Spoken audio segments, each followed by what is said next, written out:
ये कहानी है एक ऐसे गांव की जहां पर तिवारी नाम का एक व्यक्ति रहता था। उसका चिकन बिरयानी का ठेला था। कुछ समय पहले तक वो शहर के एक होटल में काम करता था, लेकिन जब शहर में उसकी नौकरी चली गई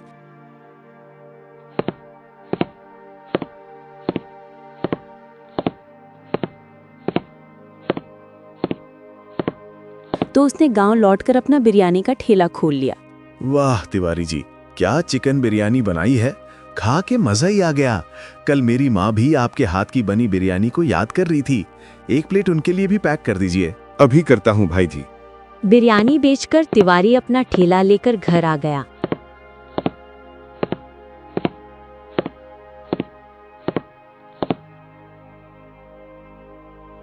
बहुत भूख लगी है चंदा, जल्दी से मेरे लिए खाना परोस दो। खाना तैयार है जी, आप बैठिए, मैं लेकर आती हूँ। चंदा प्लेट में रोटी, चावल, सलाद और सब्जी परोस कर लाती है। तभी सब्जी देखकर तिवारी कहता है, अरे चंदा, मैंने तुमसे सुबह ही कहा था कि रात को गोश्त मत बनाना, लेकिन तुम फिर से गोश्त बना लाई। हर रोज गोश्त खा खाकर अब मेरा मन भर गया है। ये गोश्त नहीं है जी, आप एक बार खाकर देखिए। तिवारी सब्जी खाता है, उसे स्वाद बिल्कुल गोश्त जैसा लगता है। क्यों झूठ बोल रही हो चंदा, ये तो गोश्त ही है। चकमा खा गए ना आप। ये गोश्त नहीं बल्कि सोयाबीन है। मैंने इसमें मसाले डालकर ऐसे पकाया है कि गोश्त जैसा स्वाद आ गया। सोयाबीन की सब्जी खाकर तिवारी के मन में विचार आता है, अगर मैं अपनी बिरयानी में चिकन की जगह सोयाबीन डाल दूं, तो लागत कम होगी और मुनाफा ज्यादा। अरे चंदा, मैं सोच रहा हूँ कि बिरयानी में चिकन की जगह सोयाबीन डाल दूं, इससे चिकन का खर्चा बच जाएगा। देखो, घर में सोयाबीन चल जाएगा, लेकिन ग्राहकों को मत धोखा देना। अगर सोयाबीन डालनी है तो सोयाबीन बिरयानी के नाम से बेचना, चिकन बिरयानी कहकर लोगों को धोखा मत दो। अरे इसमें दिक्कत क्या है, स्वाद तो एक जैसा ही है, ग्राहक को पता भी नहीं चलेगा। ये कैसी बातें कर रहे हैं आप? लोगों से धोखा करना गलत है। मुझे घर में बेईमानी से कमाया पैसा नहीं चाहिए। अरे चुप करो तुम, कुछ नहीं पता तुम्हें। मैं अच्छी तरह से जानती हूँ, शहर में आप जिस होटल में काम किया करते थे, वहाँ से आपको इसलिए निकाला गया था क्योंकि मालिक से आप ज्यादा पैसे लेकर सस्ता सामान खाना बनाने के लिए लेकर आते थे। देखिए, आप पहले ही गलती कर बैठे हैं, अब दोबारा ऐसा मत कीजिए। हाँ ठीक है, अब मुझे मत समझाओ। तिवारी की पत्नी उसे बहुत समझाती है, लेकिन तिवारी के मन में तो लालच आ गया था।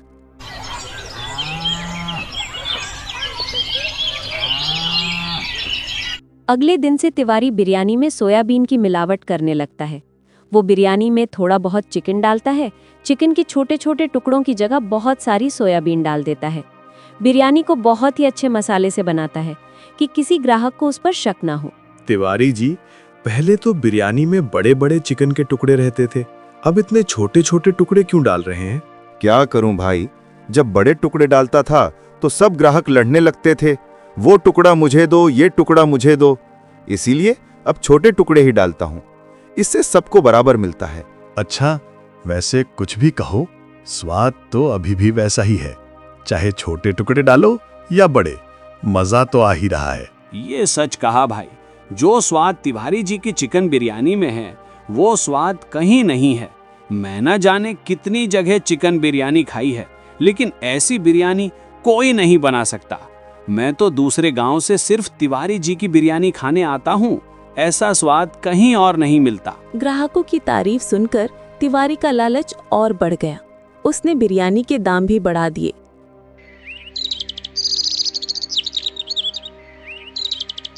ग्राहक अगले दिन जब बिरयानी खाने आते हैं तो देखते हैं तिवारी ने तो बिरयानी के दाम ही बढ़ा दिए, तो उससे पूछने लगते हैं, अरे तिवारी जी, ये क्या, कल तक बिरयानी इतने में मिलती थी, आज दाम अचानक बढ़ा दिए? भाई साहब, आप तो जानते हो गोश्त का दाम रोज बढ़ रहा है, मैं तो अब तक घाटे में बेच रहा था, आज मजबूरी में दाम बढ़ाना पड़ा। ग्राहक तिवारी की बात पर भरोसा कर लेते हैं, लेकिन धीरे धीरे तिवारी ने बिरयानी से चिकन लगभग खत्म कर दिया। अब केवल सोयाबीन की ही बिरयानी बेच रहा था, लेकिन लोगों को उस पे शक होने लगा।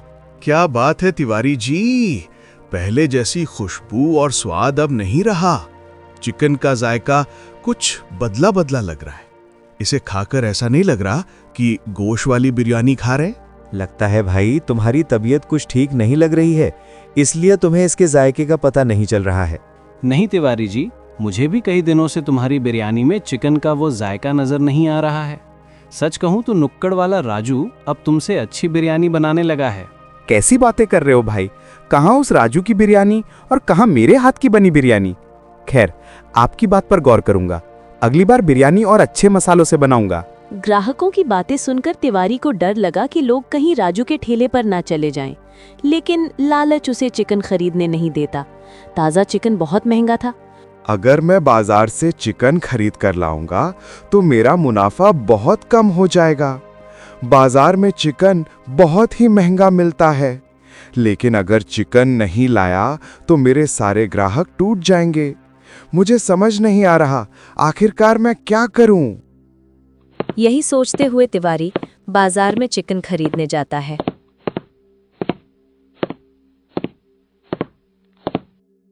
तभी वो देखता है चिकन वाला एक थैली में बहुत सारा गोश्त डालकर कूड़ेदान की तरफ बढ़ रहा था। अरे भाई, ये गोश्त क्यों फेंक रहे हो? ये पुराना हो गया है, किसी को खिला देंगे तो बीमार पड़ जाएगा, इसलिए फेंक रहा हूँ। अच्छा, एक काम करो, इसे फेंको मत, मुझे आधे दाम में दे दो। घर के पास बहुत सारे कुत्ते बिल्लियां हैं, मैं उनको उबाल कर खिला दूंगा। इतनी जल्दी तो ये खराब भी नहीं होगा। अच्छा ठीक है, आप इसे आधे दाम में ले जाइए। तिवारी दुकानदार से झूठ बोलकर वो पुराना गोश्त खरीद लाता है।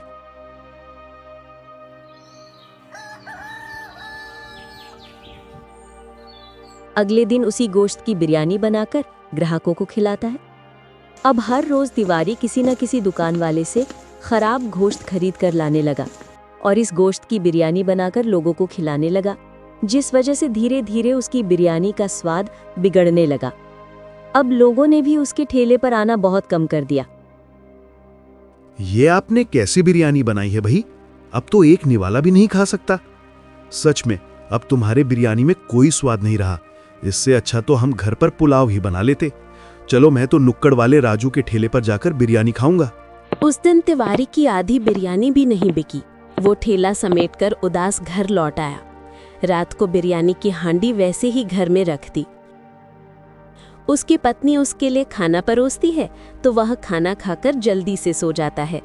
मम्मी जी, ओ मम्मी जी, मेरा बिरयानी खाने का बहुत मन कर रहा है, मुझे बिरयानी खाने को दो ना। बेटा, मैंने तो बिरयानी नहीं बनाई, तेरे पिताजी के ठेले वाली हांडी रसोई में रखी है, जा देख ले, उसके अंदर बिरयानी बची है क्या?